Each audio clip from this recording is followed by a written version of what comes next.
Assalamualaikum warahmatullahi wabarakatuh. Selamat pagi. Pada pagi hari ini kita akan melanjutkan pembelajaran kita di bab pertama, ketabahan Nabi Muhammad SAW dan para sahabat. Buka di halaman 10 dan halaman 11 di bagian C, ketabahan para sahabat Nabi Muhammad SAW. Tidak hanya Nabi Muhammad SAW saja yang mendapatkan tantangan dalam berdakwah, serangan, penghinaan, dan penyiksaan juga dialami oleh para sahabat Nabi Muhammad SAW. Yang pertama itu ada Khadijah binti Khuwailid, yaitu istri tercinta Nabi Muhammad SAW. Peran istri yang bernama Khadijah ini sangat penting.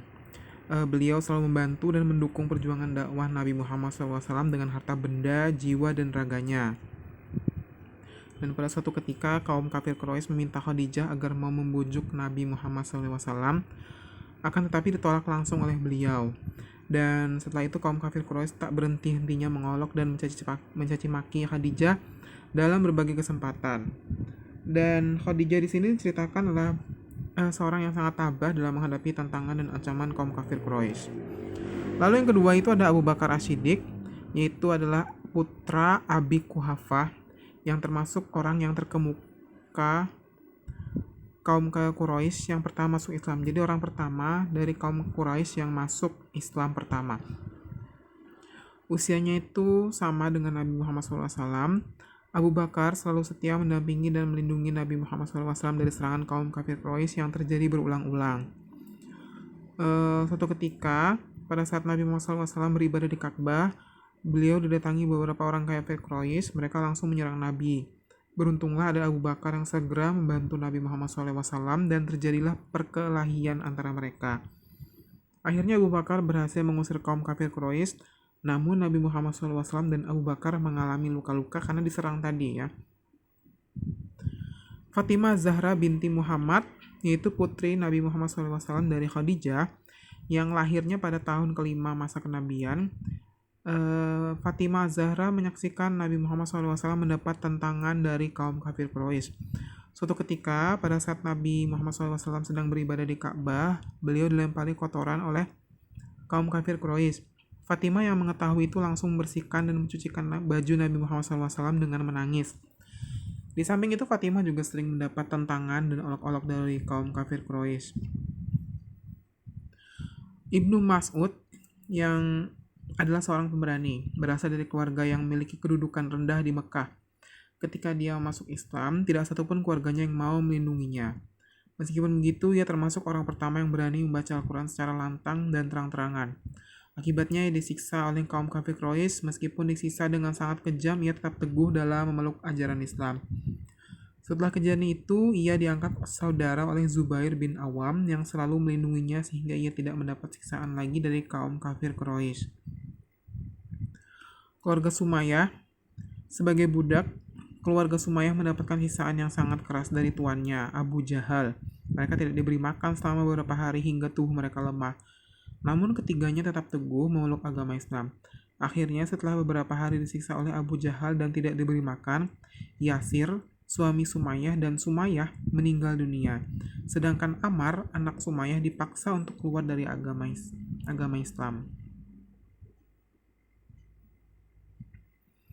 Hingga akhirnya Ammar dengan terpaksa mengaku keluar Islam dan dibebaskan oleh Abu Jahal. Setelah itu Ammar menemui Nabi Muhammad SAW sambil menangis dan meminta ampun. Kemudian Allah Subhanahu wa Ta'ala menurunkan ayat mengenai hal itu, yaitu surah An-Nahl ayat 106 yang berbunyi, "Man kafara billahi min ba'di imanihi illa man ukriha wa qalbuhu mutmainnun bil imani walakin man syaraha bil kufri sadran fa'alaihim ghadabun minallah walahum azabun azim." Artinya, barang siapa kafir kepada Allah setelah dia beriman, dia mendapat kemurkaan Allah. Kecuali orang yang dipaksa kafir, padahal hatinya tetap tenang dalam beriman, dia tidak berdosa. Tetapi orang-orang yang melapangkan dadanya untuk kafir, maka kemurkaan Allah menimpanya dan mereka akan mendapatkan azab yang besar.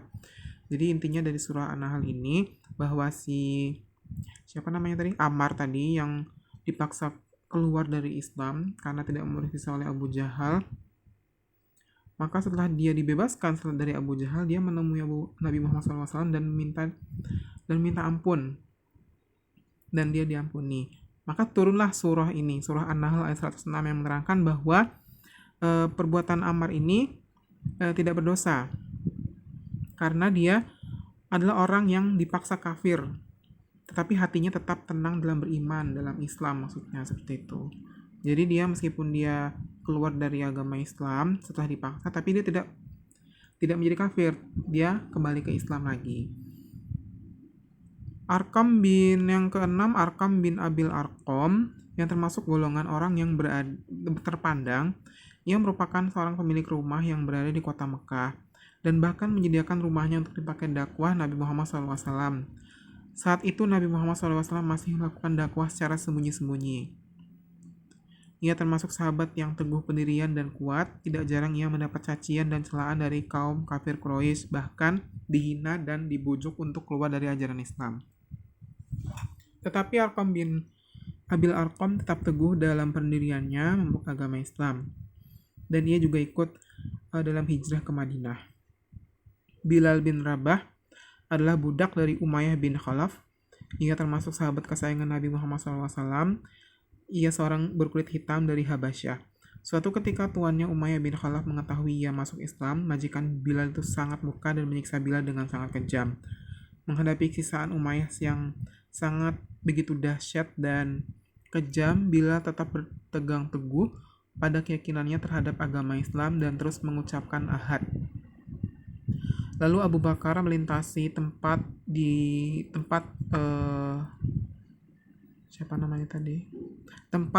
Bilal bin Rabah disiksa, dan dia tidak tahan, lalu membebaskan Bilal meski harus membayar dengan sangat mahal. Bilal bebas dari perbudakan, kedudukannya pun sederajat dengan para sahabat Nabi Muhammad SAW.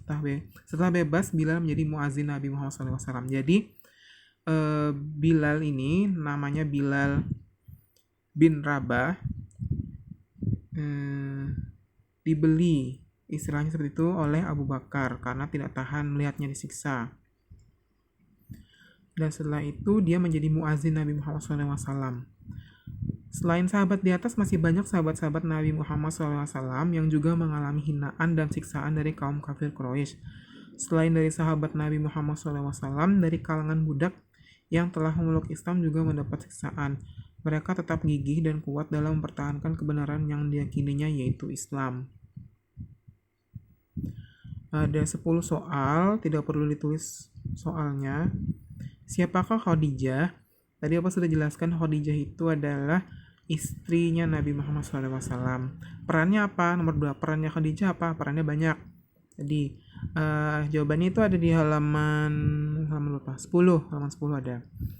Apa yang terjadi ketika Nabi Muhammad SAW ketika sedang beribadah di Ka'bah? Sedang beribadah di Ka'bah itu ceritanya Abu Bakar As-Siddiq. Jadi kalian baca di bagian Abu Bakar As-Siddiq apa yang terjadi pada Nabi Muhammad SAW ketika dia berada di Ka'bah.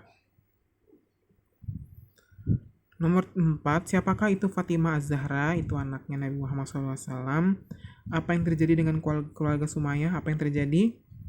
Baca lagi ya. Yang tadi Bapak jelaskan tentang surah An-Nahl ayat 106 sama Ammar itu. Nah, ceritakan itu.